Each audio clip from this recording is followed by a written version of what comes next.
Step into the smoke and let me show you what it's like attending the UK's biggest and best live fire food festival. This is where meat meets fire and crowds from near and far queue up to sample some of the finest produce cooked by some of the best chefs from around the world. This weekend-long celebration of all things barbecue is no ordinary food festival. It's a true test of skill. Every chef taking part is challenged to create one single dish, and the rules are strict. It has to be cooked entirely over wood or charcoal. I'm going to showcase 6 fantastic chefs and their food offerings and hopefully find out a little bit of why their dish is so special. But by now, you're probably asking, what is this festival? We're at Meatopia, the annual Food and Fire Festival, hosted in the beautiful London Tobacco Docks. So it isn't all big hanging smoked meat. This place is also doing fantastic oysters. A Rockefeller oyster is one of these classic American dishes. You know, it's garlic, it's parno, it's spinach. Now we're flipping it on its head, lashing in some chipotle and chilli and lime, and then we serve our Rockefeller butter with a black pudding crunch. Oh wow, so it's look just at that. A little bit of texture, you know. And instead of breadcrumb, we're using toasted rice, and then a little bit of a carrot hot sauce, because black pudding crunch, carrots, oysters, we're all in the same sort of neighborhood. And that is our Rockefeller. Let's tuck in. Oh, incredible. That carrot sauce is definitely packing some punch, but fantastic different textures in there. I like warm oysters. It's not everyone's liking, but these really, really work. How are you doing? Very well, thanks. Flame and Flames, what are you all about? So we have got an exciting dish today. So we've got some fallow deer hanging up here. And you can see the skull there. That is a fallow deer. They've got pound made to have this. But we've got some venison haunch with lime juice, garlic, black pepper, salt and oil. That's been cooked for about 2 hours, but it's still nice and pink in the middle. We're going to serve that with some buttery garlic grits and lovely. redeye gravy. So yeah, it's gravy. It's nice, rich stew with some black coffee run through it as well. Amazing. So it's a nice contrast, finished off with a bit of finishing salt. So something kind of a bit different from us, but you know, we're here in Meatopia. You've got to try something new, right? So obviously I've had Kai's food before. I know it's going to be absolutely fantastic, but on this one, and why we chose this one to feature is because grits. So grits is something that we don't normally serve in England that much. So I'm really interested to see what his one's like, and obviously topped with some fantastic meat and a lovely gravy. So let's tuck right in. That's decadence in a mouthful. Oh wow, those grits. Seasoned to perfection, really buttery. Really nice texture. I was concerned actually that it would have needed a crispy element in there, but actually it doesn't. It works really, really well. The game is so strong, but the grits also packs a punch. So I'm really impressed with this dish. I'm gonna finish this, and I'm gonna take you to our third vendor. We are here in Meatopia trying to find unique food offerings. It's a little bit different than your standard food festival, and I think we found something right here. Sando burger, tonkatsu, mayonnaise, sweet miso, butter lettuce, tomato and onion, toasted shokupan. Oh, the Japanese bread is so fluffy and amazing. And oh wow, they're just there. So I think we're in for a treat. So we definitely need to try this. Look at this. Right. Oh, I am genuinely super excited for this. And then the bread, I know my burgers, and this whole thing looks absolutely incredible. But I've noticed in the crowd as well, controversial opinion around tomatoes. So, are you a tomato fan or are you not? I think it's going to go with this, and I think it's going to give a welcome juiciness and a texture profile as well. So without further ado, let's tuck in. Oh, the burger scene has moved so far on to what a burger was actually known for, that this is a remnants of a classic burger, but with that Japanese twist.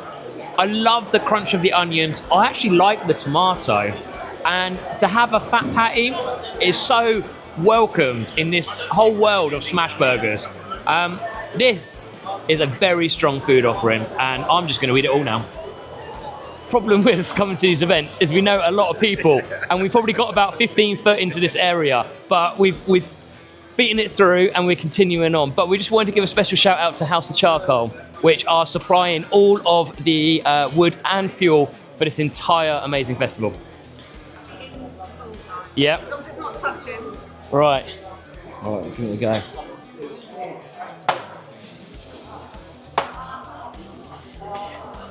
Oh, that was close. No win for me. But right, let's continue. So as you can see, it's a little bit busier now. This is such a community. It's such an amazing festival. Everyone that goes here, you know, they know their food. They demand high quality food, which is also what's getting sold. But it's also a real fun environment. And this goes on all weekends.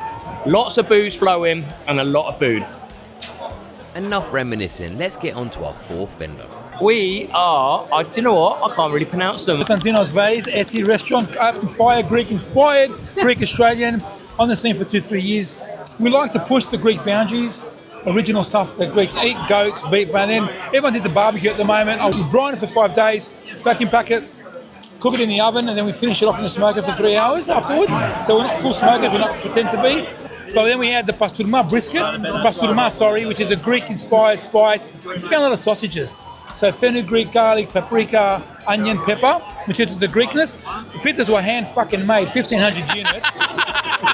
Okay, no, never again. I'm guessing we're swearing on this YouTube video now. No, we don't have to.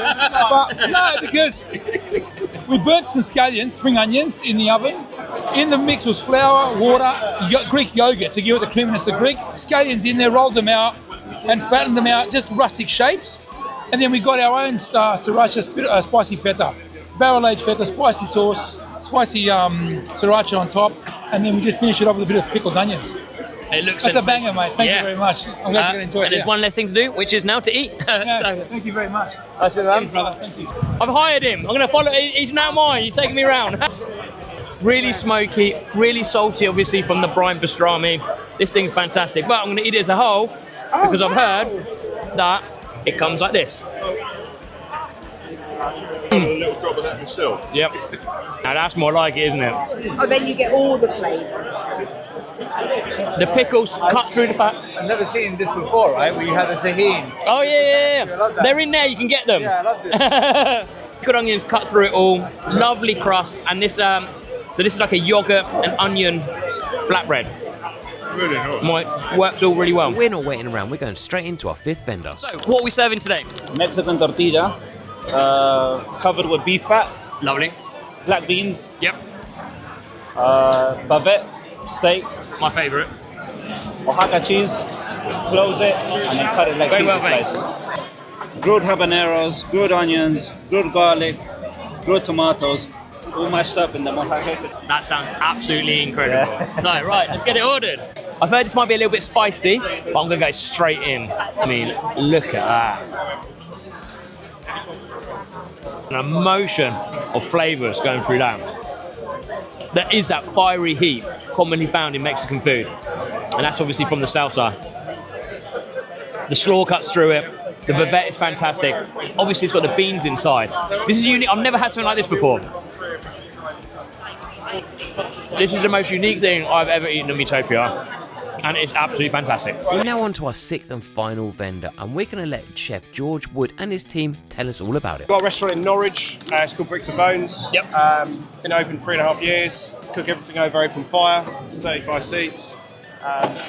Me and these guys just basically create a menu every week, changes seasonally, everyone brings something to the table, but it's the fire's at the forefront of everything we do. George and his team are serving mutton, the unsung hero and one of my favourite meats. This is going to get messy. So this also has one of my favourite ever sauces, which is toom, which is a Lebanese garlic sauce. And you can see they've got a fantastic, brilliant white colour, which is really, really hard to do. So let's tuck in. The flavours are fantastic. It's like a play on a shawarma, you know. I think the mutton has got that deep, earthy flavour. The smoke obviously has enhanced it. Seasoned fantastic. And that aggressively amazing toom just cuts through everything on a fantastic flatbread. You can see this place is absolutely rammed now. My belly might be full from all of the smoked meat, but I've got enough space for dessert, and this is where we're hitting. A little ice cream sandwich. Are they good? Happy endings in general, everything they do is good. You want to go and go, yeah. Are they good? They have like little potato chips. Right, I'm really excited for this now. I'm going to do it straight away right here. So, I've got the gay one, which is milk chocolate ice cream, caramel honeycomb, parfait, shortbread, malt crumb, and chocolate chip. Look at that. It's a happy ending. It's a happy ending to a fantastic festival. I've eaten my weight in smoked meat. and ice cream. So, Meatopia, until next year.